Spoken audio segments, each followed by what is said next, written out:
안녕하십니까, 박사입니다. 이스라엘 하마스 간 인질 교환이 명목상 연기됐습니다. 협상에 참여한 미국 관리들은 양측이 여전히 인질 교환의 최종 세부 사항을 조율 중이라고 말했습니다.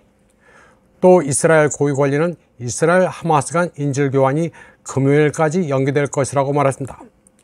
이번 합의는 당초 목요일부터 시작될 예정이었고, 이스라엘은 가자지구 공격을 나흘간 중단할 것으로 예상됐었습니다. 이스라엘 국가안보회의 차치 하네비 국장은 성명을 통해 협상이 아직 진행 중이며 협상이 마무리될 예정이라고 강조하면서 연기를 발표했습니다.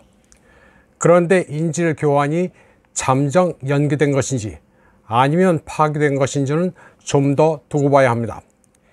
인질 교환이 연기됨에 따라 이스라엘군은 공습과 포격을 재개했습니다. 미 국가안보회의 대변인 에드리엔 와슨은 인질 교환 연기가 협상이 위험에 처했다는 의미는 아니라면서 합의는 된 상태라고 말했습니다. 이스라엘이나 미국이나 말이 좀 앞뒤가 맞지 않습니다. 곧 협상이 타결될 것이라면서 전 세계가 규탄하고 있는 민간인 폭격을 왜 더한다는 것인지 알 수가 없습니다. 이스라엘 내각은 화요일 밤 늦게 인질 거래에 동의했습니다. 카타르, 이집트, 미국의 중재에 따라 이스라엘은 수감되어 있는 팔레스타인 민간인 150명을 석방하고 하마스 측은 여성과 어린이 인질 50명을 풀어주기로 했습니다. 이에 앞서 네타냐후 내각의 한 장관은 감옥에 있는 수감자들을 사형에 처하자고 주장해 물의를 빚기도 했습니다. 이스라엘의 시오니스트 강경파들은 애당초 인질 교환 협상에 반대했었습니다.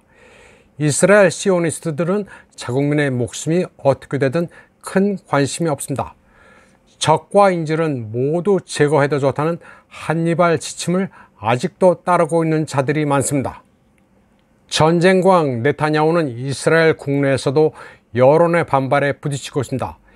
인질 가족들이 주축이 돼 예루살렘에서 텔아비브까지 전쟁 반대 시위를 벌이는가 하면 네타냐후 공관에도 몰려가 정전과 함께 인질의 무사 귀환을 촉구하기도 했습니다. 네타냐후 정권은 지금 궁지에 몰렸습니다.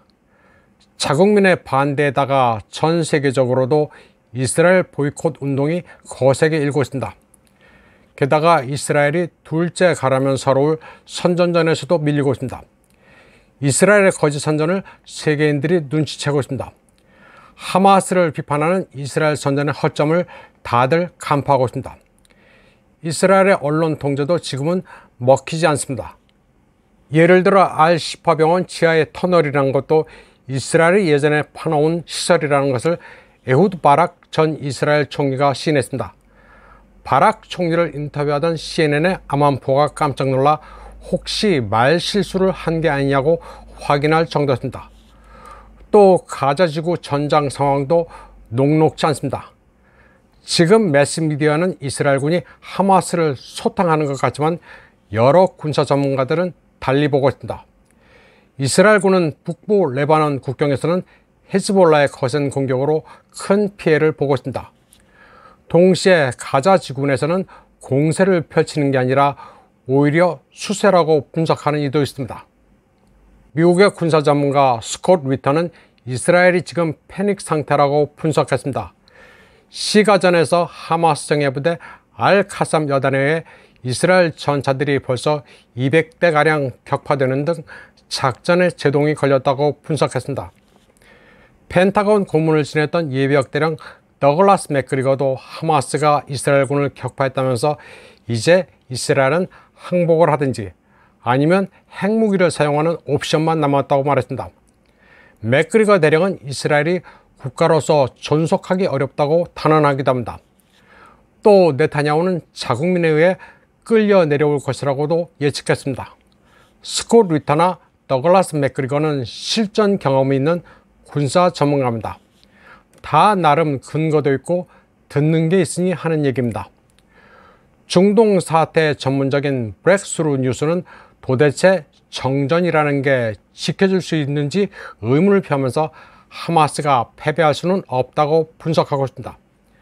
지금 전 세계 여러 군사 전문가들은 이스라엘군이 상상외로 약체라는 사실에 놀라고 있습니다. 이번 방송은 여기까지 하겠습니다. 시청해주신 여러분 감사합니다.